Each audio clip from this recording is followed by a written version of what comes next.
bangkay.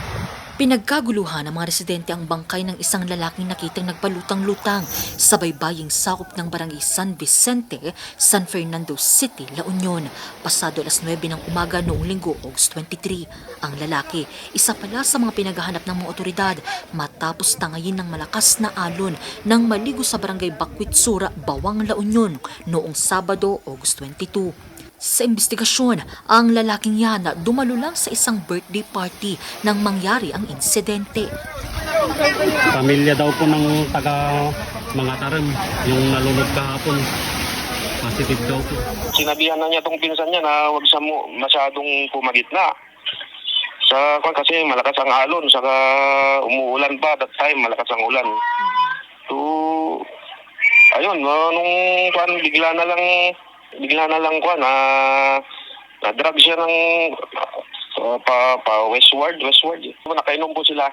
Under the influence of liquor po sila na lasing po sila kasi yung pinsan niya na interview ko lasing pa that time. Lasing Habang kinakausap ko. Naamoy ko yung malakas na amoy ng alak. Positibo naman siyang kinilala ng kanyang mga kaanak. Ang biktima, isang 30 anyos na minero at tubong mga tarim Pangasinan. Nakita ng lifeguard na si Mauricio.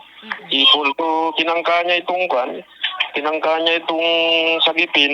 Kaso dahil sa pero hindi siya nagtagumpay kasi nga yung adverse condition ng dagat hindi na niya nakayanan na iligtas pa yung biktima. Nung tinignan ko rin, yung galaw ng alon talagang napakalakas.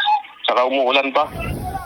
Muli namang nagpaalalang otoridad sa publiko na iwasan muna ang pagligos sa dagat dahil sa malakas at mataas na alon.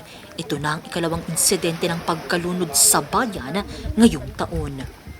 Angel Arquero, RMG News.